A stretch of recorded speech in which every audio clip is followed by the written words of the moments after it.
Hello there, I'm Sir Fancy, and in this tutorial I'm gonna show you how to make a simple 2D side-scroller 2D platformer in Unreal Engine. What exactly we're gonna make you can see already somewhere here on the preview, so let's stop wasting your time and get to it. We will make it as a third-person template, and we will not need any starter content, anything like that. Just name your project and let's create it. You are probably thinking, why the hell are we creating a third-person template when we are making a 2D game? Well, the reason is that we have here a bunch of assets that are already set up for us that we can use for our 2D games. Because in Unreal, when we are making a 2D game, we are still working in a 3D environment. We are just changing from which perspective the camera is looking. So we're gonna get into it in a bit, but first let's get here a few assets imported. I have left in the description a bunch of assets that I will be using for this, just to make the game look nice right from the start, and some of them may be difficult to import, so let me just walk you through that. Most of the assets that I will be using will work right away. But with some of them, we can see that they are not quite supported for the engine version we are using. Right now, I'm in 5.3.1, something like that. The version we are using doesn't really matter. I would recommend sticking with 5, something higher than 5, but which one are you gonna pick is up to you. But like I mentioned, we don't have it supported yet. That of course doesn't mean we can't import it. What we can simply do is to click on our Add to Project. When you try to search for it, it's not gonna show up. So you're gonna have to click on Show All Projects. That's gonna add it here, and you can select the project you just created. By default, it's gonna tell you, hey, this is not supported. Quite fine. You can just select the last version that is supported and import that. For vast majority of the assets, this should be everything you need to do. Now with all the assets in, let's go back into File and create here a new level. We're gonna keep it simple. Let's make it a completely empty level. Create it in here. And let's start by being a little bit organized. So by default, you have here this content drawer. I like to have it docked, so I'm just gonna click here on Dock in Layout. And we can create a new folder. Gonna be for our core. Inside it we can create characters, and inside it we're gonna create our character blueprint. So let's just right click here, create here a blueprint class and a character, and we can call it our 2D player character. So with the approach I will show you, you will still keep on using a 3D assets. We are just gonna put them in 2D perspective. So we're gonna just keep here our skeletal mesh, and let's do a queen. That should be good enough. Put her down here, and let's make sure that she's facing the direction she should be facing, so this little arrow. Alright, now let's put her in the level. So we're gonna grab here our plus button here and create here a shape. And we can start by making here a cube. Let's say we can put here some sort of a object. Right, this should be good enough. And if we try to just put our character here, we'll see that we don't see quite anything. If we click on play, it's just dark. Well, it's not completely dark, our character is falling through it, but it does not quite do our job for us. So let's try to fix that. We will start by adding here a light. So let's back on the plus here, get here a light, and we can put here a directional light. Right from the side, and let's make sure that we got our shadows set up correctly. Our character should be facing towards this direction.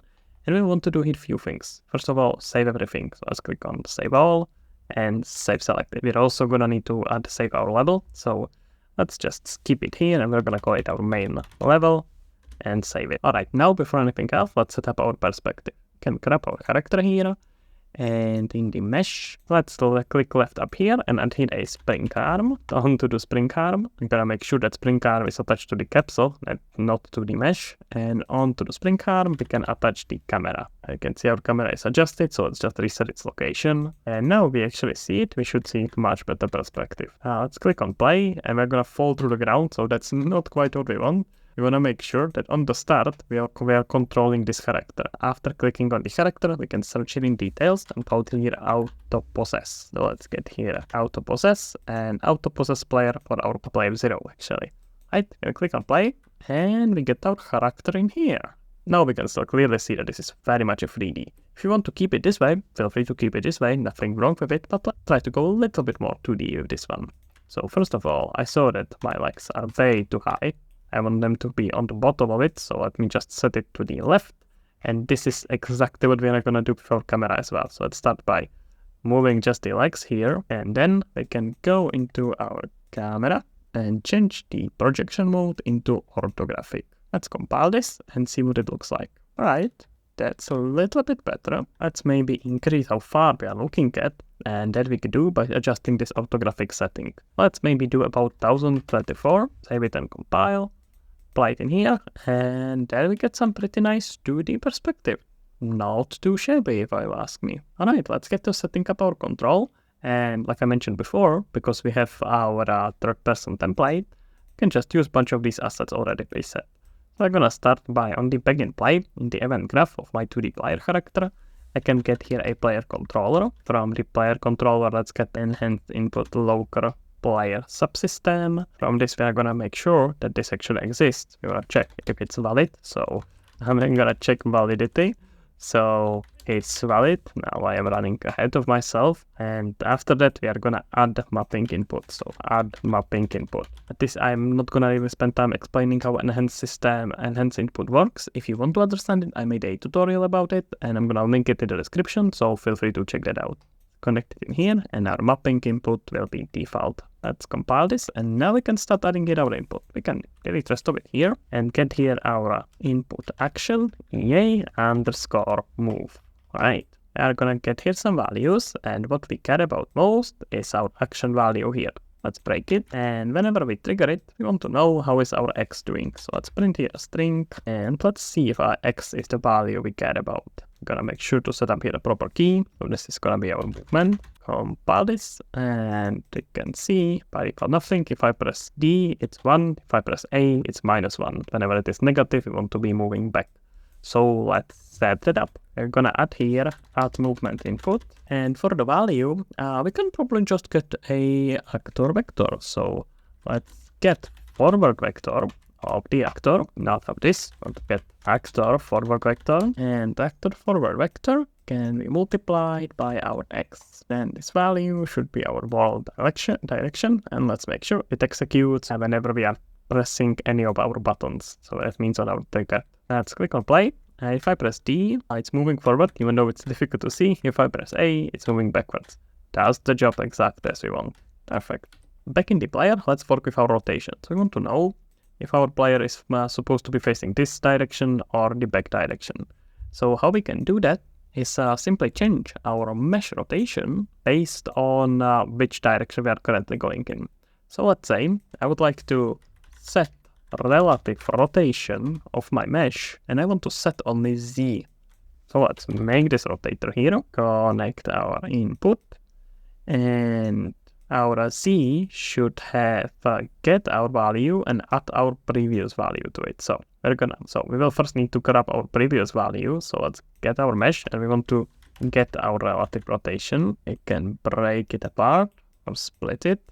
And we're gonna get our Z and add to it the value we are adding here. We can maybe now try to organize it a little bit more. So let's move our input on the side and promote the X as a value. So let's promote it, and this is gonna be our added movement value. Connect it right in here, and let's connect it instead of this, and then instead of this, connect it into the Z. And I would also like to actually know what's actually here. Let me print here a string and tell me what value we are on.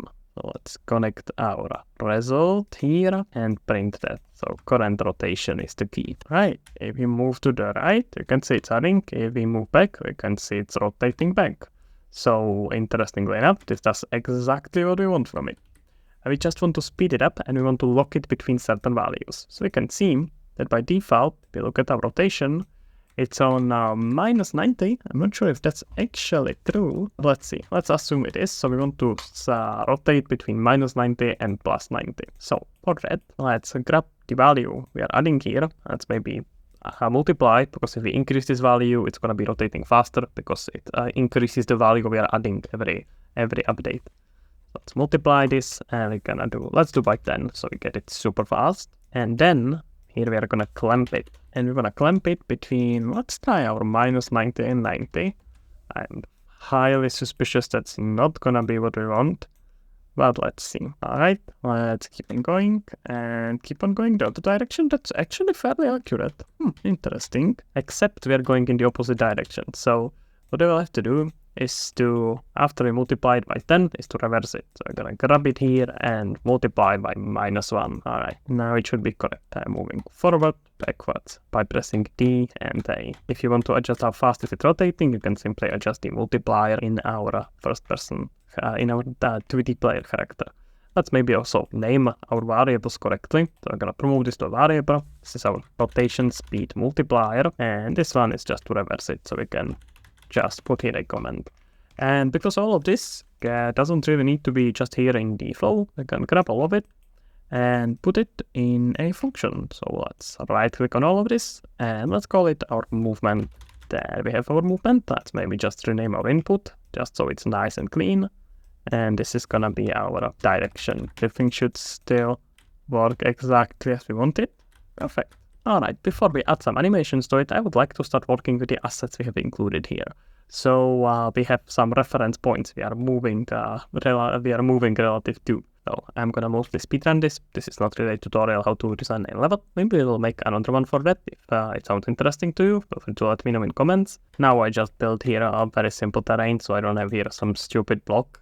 But what I actually wanted to show you now is using some 2D elements here. So one of the models we have imported is our the background, and it's there we get it, some open field. Look at that. Let's try to add it here. And now, because we are working in 2D and are not afraid that someone will ever really go beyond that, beyond our perspective, we can start adding this onto the background. So let's say this is gonna be somewhere on the side, and we can start copying it and duplicating it. So let's move it here. You can just say that it's copying. You can see that this asset is very well set up. It's nicely lapping. It's probably apparently a bit too big. So let's get down and see maybe something around this. Alright, we are starting to get there. See, we can scale it up more. And one really huge benefit of working with fake 3D like this is that it's very easy to do layers.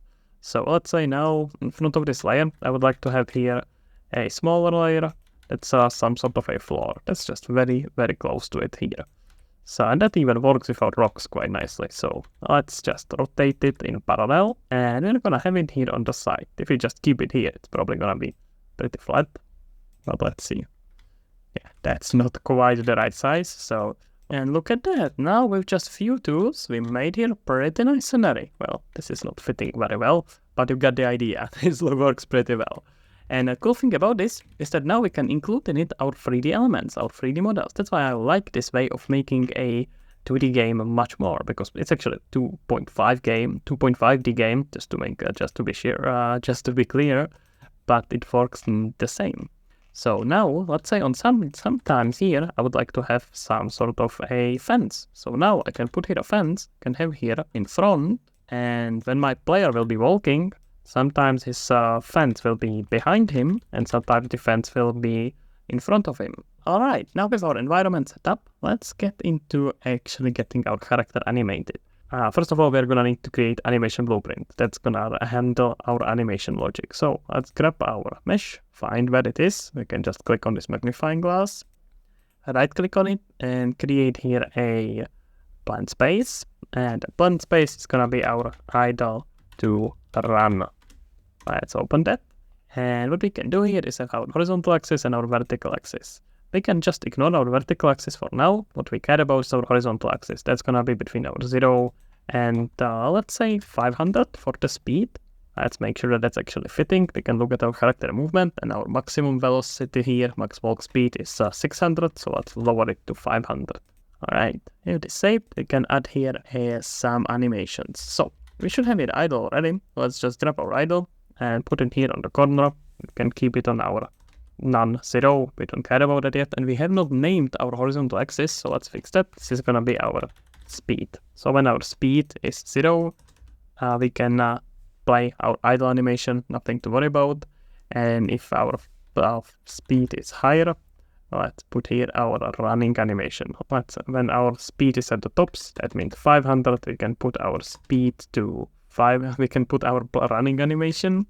And if we have something in between, let's put here our walk. There we get our walk forward, that we can put on, let's say 200 on the speed. And now if you hold control and just slide between these values, it's gonna nicely show you the transition between them. So we just want to do this in the game based on our velocity, so that means how fast we are moving. So let's go back in the content browser here, and we can right click on our Queen. It's the character we are using. create here all the way up here we have create, and animation blueprint is just a sort of a blueprint that's handling animation. It means it's responsible for whichever animation state is currently playing. We're gonna call this our 2D character AnimBP. Alright, if we open that, first of all, we're gonna just add here a state. So that's some sort of a machine. You can have here multiple state machines. There's different states, like player is in the water, player is on the ground, but we will have here just one, so nothing too complicated. Let's put here a state machine, and inside that state machine we're gonna start with our idle to run. Let's put here idle to run, and that's the only animation we are playing. So let's just connect this from entry to in here. And value 2 we don't care about, we care about our speed. So let's promote it to variable, can just call it speed. And now we of course need to get access to our player somehow.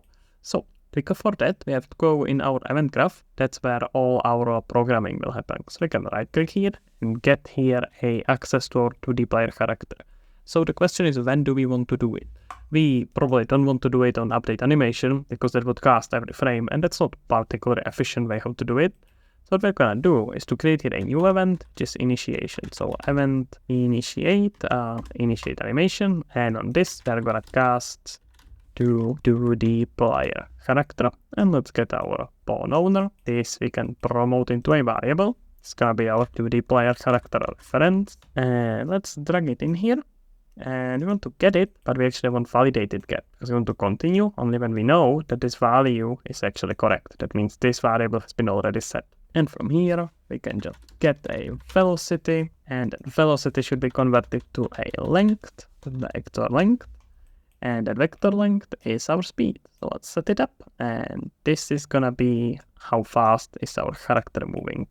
Compile it in here, let's go to idle to run, and that's actually it. We don't really need anything else here. We can just click on our mesh and set our anim class to a 2D character AnimBP, and we can see our character resting already. Let's see it, resting, chilling. If we start walking, he starts running. If we turn around, she is turning around. Looking pretty nice and sharp, if you ask me. Alright, this setup, let's continue with something else. Let's set it that our character can crouch. That means it's walking on the ground, closer to ground. You know what crouching means, I don't know why I'm trying to explain it. So, first of all, we need to actually see our collisions, because collisions are actually what is blocking us from walking through it. So, through the obstacles we're gonna put here. So, let's click on our collision, and we're gonna start by making it visible. So, let's scroll down here, and we're gonna disable hidden in-game for the caps lock component, and let's put here just one of these blocks that it's actually blocking our character, something like this effect. And if you move around, you can see that if I move left, right, all good, no problem. But if I walk right in here, it's not gonna let me walk, of course, because our collision around the player is blocking it. So what we gotta do here is step crouching. So first of all, before anything else, we need to make sure that our character movement has crouching enabled. So I'll search here and search for crouch, and we can see that by default we got it disabled. So select it here and set it crouching to true. Now we just need some logic that's actually gonna execute it. So we're gonna right click here in the event graph, put here a keyboard, and we want to keyboard C, and we have here predefined functions already actually. So we can, on our press, we can simply call crouch, and on letting go of it, we can uncrouch. That should be pretty simple. Let's compile this, hit save, and if I press C now, you can see that the collision can down. Our animation is not following it, but that's fine. We haven't set it up yet. But what's cool is that we can walk through it quite nicely. So now all the animations we imported before will finally come to play. Because if we look at our anim starter pack, we got here a bunch of crouching, walking animations. So what we want is crouch walking and crouch just idling. So let's start by having here some crouch idle. We have here any crouch idle without rifle. It seems like both of them are with rifle, but that's fine, we can work with it. One issue we are running into here is that this is not rigged to our character, but that's another reason why we are using a template character, because we have here already set up a retargeters. That means we can easily convert from our Unreal 4 skeleton to Unreal 5 skeleton. So let's just right click on this, select here a retarget animation assets, duplicate a retarget, and we wanna target from UV4 money to UV5 money. You can see it nicely connected. Let's retarget. And now we can see it here with our character. Well, that's not our character, but almost our character. This is our character.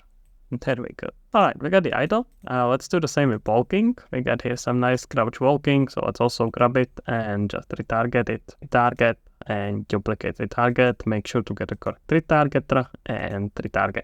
There we go. Alright, now with this setup, we can go back in our animation blueprint. Just to quickly find it, click on our mesh, get our animation blueprint in here, select it, and it's gonna get us our idle to run.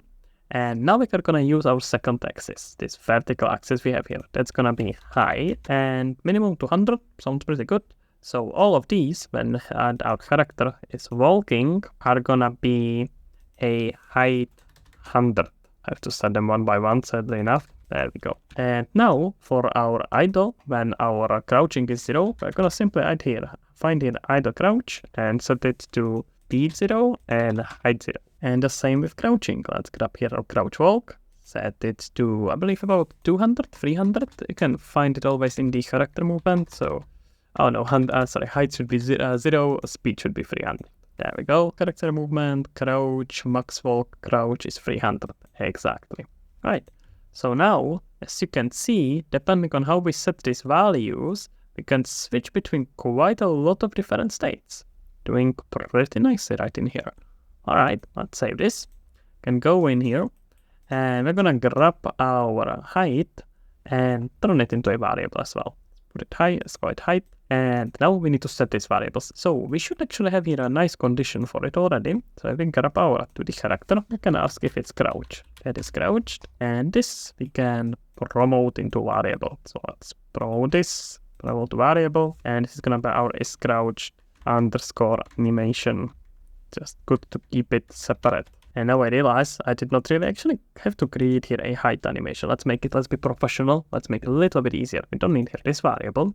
We're gonna go back in our idle run, gonna grab our isCrouched, and we are gonna use it to switch between values. So let's grab our height and not promote it to variable. We're gonna put here a select float based on a boolean. Let's connect it in here. And when this is true, that means we're running our A. We're gonna set this to 0 and hide the opposite. And when this is B, that means this is false. We are gonna set it to true. Alright, let's see if it does the job. So it can move around, and if we press C, it looks crouched. Look at that. The transition is quite fast, so we may wanna add there some blend, but other than that, does the job pretty well. Just to make sure I will explain it, we are getting our isCrouched variable. That's one of the variables from character class, and because we created our blueprint as a subclass of a character, we get access to it as well. Here we are gonna turn it into a variable. And inside our idle to run, when we are switching between whether something is crouched or isn't crouched, we are using this select, which is gonna pass into the height value depending on whether this value is true or false. So if it's true, it's gonna be 0. If it's false, it's gonna be B. What I wanted to do is to blend it a little bit more. So I got back into our idle to run blend space, and we can see here a smoothing time. So on our height axis, we want to set up a smoothing. So how long it takes to go from one animation to the other one. Let's try about 0.2, maybe even 0.3. You can probably have it quite a long one. Let's close this, and now we get much slower transition. Alright, that's pretty good. I can't say I can complain. Alright, we are almost done. Last thing I wanna do here is some sort of a jump. And maybe even a double jump, we will see. So, jumping is by itself pretty easy actually. We already have an input for it, so let's move our crouching down. Get here a enchants input underscore. We're gonna here jump. And gonna cheat a little bit. We already have a function for it, same as we have with crouching, and we don't even have to enable it. This time we're gonna just click on start it and put here a jump. That's pretty much it. We can click on play here, and when we press spacebar, you can see it's jumping. Nevertheless, we also now need to spend a little bit more time with our animations. So with that, let's dive back into our animation blueprint, and this time let's actually start with condition while we are here in the event graph. We can grab it from our player character, and another variable we get right away from our character class is moving on ground. You can see it's even derived from a character movement. And what it's gonna nicely tell us is whether the character is currently moving on the ground. It means when he is falling or jumping, in any way not touching the ground and moving there, this is gonna be false. Which means we can nicely use it for transitions. So let's grab this, rotate variable. Let's call it moving, keep it the same, moving on ground underscore anim. Let's set it in here. And what we are simply gonna do is to go in our idle to run, and we're gonna make it a new state. So we have here just idle to run. Let's add here a new one, right click, and here a state, and we're gonna transition into falling and from falling back into idle to run. If you want to set up these transitions, just double click on two arrows. And when we actually want to set up our moving on the ground, we can just grab our condition here.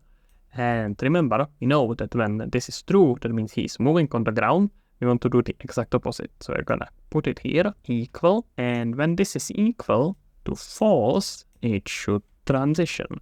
And it should go back when it's equal to true. Let's see here, connect it. And right now it's stuck because we don't have here any animation. So let's open our falling.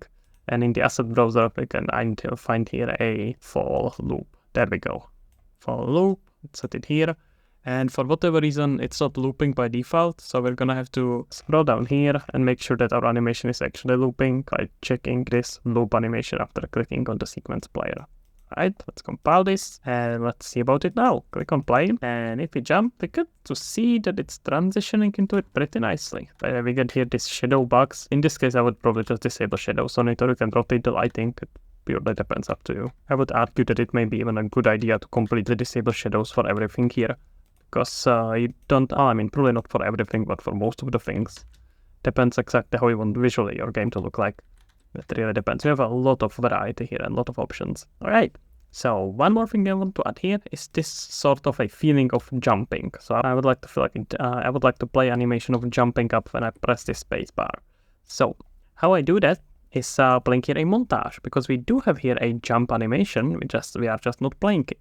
So in order to play a animation montage, we have to go back into our animation blueprint first and add here the montage. In our animation graph, that should be in here. We're gonna add here a slot. Slot is basically a point at which we tell the animation blueprint, hey, stop playing whatever you are doing and play what I tell you to play. After it finishes, you can go back to what you were doing. That's a bit of a logic how I like to use it. On the state machines and animation blueprints are great for looping states, something that keeps on playing forever on loop. And a animation montage is great for things that should be triggered based on certain events that should be triggered in the game, like an attack, which is what we will set up in some other video later. So subscribe if you want to see that, or something like getting hit, dying, things like that are probably better to do with a animation montage. So here we're gonna add here that slot that's gonna tell us at this point interrupt it. Just a default slot, nothing too complicated. Compile it. And we can go back, and on our started, we're gonna play our animation montage. Play montage, and the montage will play. We don't have yet, but we do have a mesh we'll play it on. So let's connect our mesh in here, and if we minimize this, we can get to creating the animation montage. Let's just search here. Should have here some pretty nice jumping, jump right in here. So let's right click on it, create a animation montage, and that's pretty much it. Alright, let's go back in here, set hit any montage, and we want to take the jump right away, and yeah, that's pretty much it. And now you can see, we got here some much nicer animation of jumping. So when I'm in the air, I would like to be able to press my spacebar again, and it's gonna jump again. So in order to do that, I'm gonna simply rework our jump a little bit. So how we can do that is, let's actually maybe reorganize this a bit. We're gonna always start with a jump. That's gonna make it easier. And on our started, we're gonna do N. Scroll all the way right. Unless I think I didn't write it correctly. It's the one without a space. And this just does a certain action the exact amount of times. So we want to do it 2 times. And the first time we do it, I'm gonna put here a switch, just so we know which time we are on right now. And the first time we are doing it means on our start index 1, we're gonna add here a pin, and we're jumping. And on our 2, we want to be launching into the space. So let's launch character, and let's say about 800 into the space. And in both of these cases, we want to play the animation. So from both of them, we can just go in here. There we go. Let's see about it. 1 and 2. Perfect. That's the job. But now we can jump, because nothing resetted our do-n. So if you look at our do-n, it has this reset button, and we don't really have a way how to reset it right now. It's not from our jump. So we can now simply make it an event. Again, coming from a character class, we get here our event on land, which is an event that will be triggered anytime our character landed back after he was on air. So we can use it to restart our Duan. So let's see about it now. Get our events here, get some jumping, and then I can trigger it again. We can even see the montage playing again. Seems to shop pretty well. Alright, we can tune this a little bit. So a few things I always like to do is go into our spring arm and enable a lock. So camera lock, can enable both of them, and let's set it to about 4 and 4. This is we can also enable here delay, just so you can actually see it, not delay, debug. So camera lock, camera draw debug lock markers. And this will always show us where our character is relative to our camera, make it quite a bit nicer. What it basically creates is that it takes a little bit of a time for the camera to follow. You can set it lower or higher, and you don't have to set it at all. I personally think that it adds quite a bit of a soul to the game, so I'm gonna definitely keeping it here. And the next thing is adjusting how our character reacts when he is in the air. So let's go into our character movement. We get here our jump Z velocity, so how high can he jump. Let's set this to about 600. Let's see around there, and we can adjust our launch Z velocity to 600 as well on the launch character. And from then, we can adjust our air control. That's basically how much control our character has over the moving when he's on the space. So let's see it now. That added quite a bit of a more movement. You can see now that if I move and I'm falling, I have way more control where I actually fall. It's quite important for platformers. I would definitely recommend you playing with these settings quite a bit and try to get it to what you want. Right? One thing that I would also recommend looking into, we got here our gravity scale. You can tune it a little bit to get it to the feel, so that our character is gonna be falling quite a bit more. It's gonna be falling to the ground more, and it's gonna be jumping higher. Because we tuned our Z velocity, not because we increased the gravity. It's actually quite the opposite with increasing the gravity. But playing with air control, Z velocity on the jump, and the gravity force, and a few other variables, I think we're gonna get a really nice game feel for this 2D game. That's pretty much it. Let's leave it as it is for now. I'm gonna be making more tutorials about 2D game development in Unreal, and it's gonna all run from this project, which you can now download on GitHub as well, by the way. So the whole project is on GitHub, so you can just copy it and make sure that everything is set up as you need it to be set up. And that's pretty much it. I hope you liked the tutorial. Let me know in comments what you would like to see in the series and in what kind of tutorials in general. And that's about it. I hope you had fun. See you around. Surfancy out.